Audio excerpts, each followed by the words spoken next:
Coming back to the story, coming back to the legend of Hanumanji, we and many of our English-speaking elite, we tend to refer to Hanumanji as monkey god, just the way we tend to refer to Ganeshji as the elephant god, Hindu elephant god, or so it is described.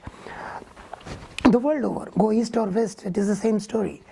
How do you view this? Do you think it is proper to say monkey god, or there is more to it? That's a problem of language. Again, yeah. That's a problem of language. In our language, in Sanskritam, we call Vanara. Vanara. And here it becomes monkey. In Hindustani, it becomes bandar. There is a very special meaning to Vanara. The word itself says that those who live in the jungle, the Naras. They are Naras. They are Naras, those who live in the jungles, Vanaras. Actually, very interesting, and that's what I want to pinpoint. It's not only a matter of only translation. This is a matter of not understanding the Indian spirituality, not understanding the Sanatan Dharma. And its context. And it's a context. This country, the Bharatvarsha, has never seen anything from where the divinity cannot appear. We have never thought that there is anything in this universe from where the divine will not be born, where the divinity cannot take place. We have thought that everything that exists in this universe, the mere existence, it's divine. That's why they exist. So, the divinity can take any form, any shape, any idea.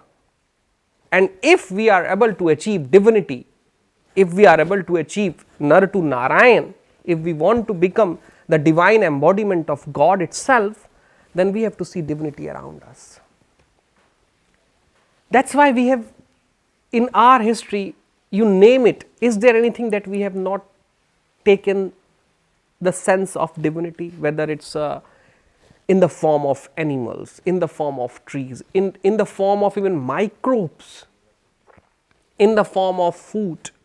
There is nothing in this country that has not given a shape of a spirituality or the divinity for us. There is nothing that is devoid of divinity. Yes, devoid. There is everywhere divinity.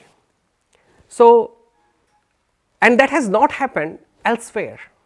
It has not happened elsewhere because people had thought, and there was a very big egoistic nature of the people and the so-called religion that have popped up from there, that they thought the human sat down and human decided that they are the super elite, everything else is under them, and that's the biggest problem.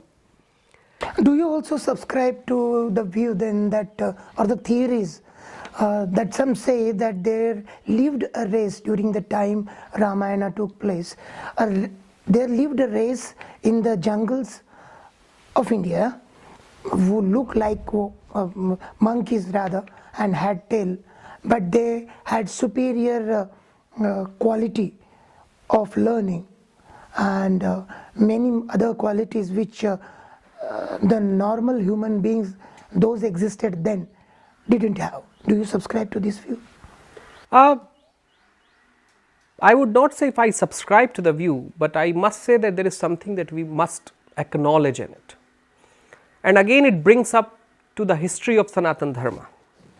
Maybe I am repeating to myself, but it's very important for people because a lie has been repeated for thousands of years. So people have started to subscribe to those views. There is a very interesting ideas that have not been repeated by us. So we have not been listening to it. We have not been caring for it.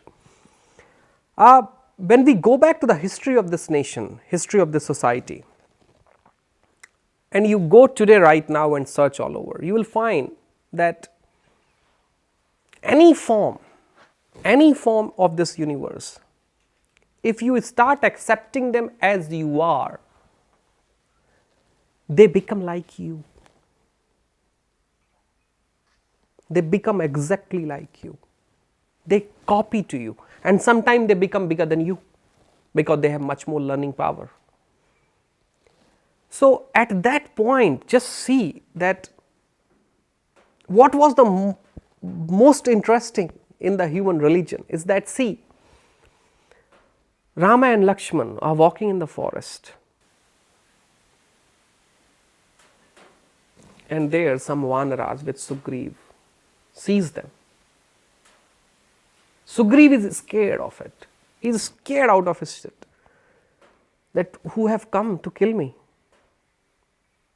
Hanumanji, with his humility, with his namrata, with his deeper affection, he says to Sugriva, no, don't worry. I don't think so. These two gentlemen look like that they have come to kill you. They have all the Dhanusha and Ban. They have everything, all sorts of shastras with them, but they don't look, not for you. And he goes, he takes a human form, because Hanumanji could take any form. And he goes in the human form and he asks them in a very polite term, Pranam, what is the purpose of you two looking glorious gentlemen to come into the forest? Different story, something happens. But Hanumanji goes and sees the Sugriva, the whole Vanar Mandali, all the jivas of the forest, all the living bodies of the forest. But not for a moment Ramji thinks that they are not like me. He thinks they are like me. They are my existence. And that has not happened in any other religion. That has only happened in the religion of this country. Whichever religion was born from this country has the same sentiment. So, coming back to your question, that do I subscribe to that view? There is a whole scientific history that people can go and relate.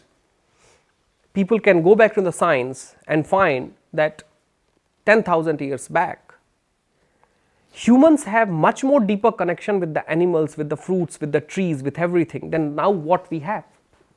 And that's how people were able to live in the forest without having the infight that we have right now. Now, if a bear comes here, I think many of the people will just run. But at that time when bear was coming, people didn't have the same sight and the same agony.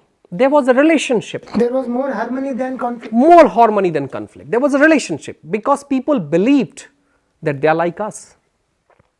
They are in a different journey, but they are like us. They are also part of divine being.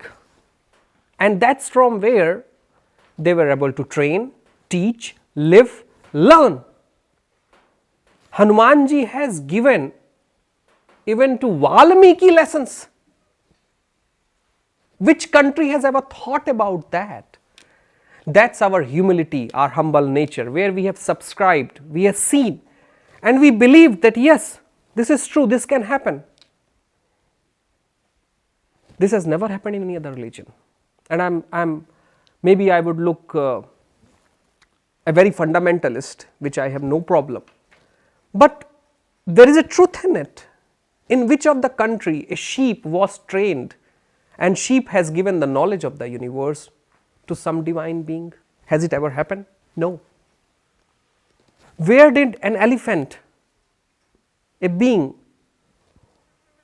who was thought that this Purusha can become part of my own physical being, from where the Ganesha ji takes root? This was only this culture, because we have never believed that there is something which is not equal to us. We have not believed in the pyramid system. That's why we didn't build the pyramids. We didn't believe in pyramid. We didn't believe that there is a system where people are in the lower layer and then upper layer, then another upper layer. We have not believed in the classes. We believed that we are all equal. Equality was something that was intrinsic to this culture. And it was surrounded, or it surrounded at the center of it was Prakriti. Prakriti. Because we say, it's again very interesting, that Prakriti, again when we translate it's a there is a very close connection nature. Prakriti was everything that exists. Prakriti was everything that exists even before us, even before our thought comes. That's what the Prakriti is. And it singularly goes very close to nature. Nature has still little bit of meaning of Prakriti. And that's why we call our language Prakrit.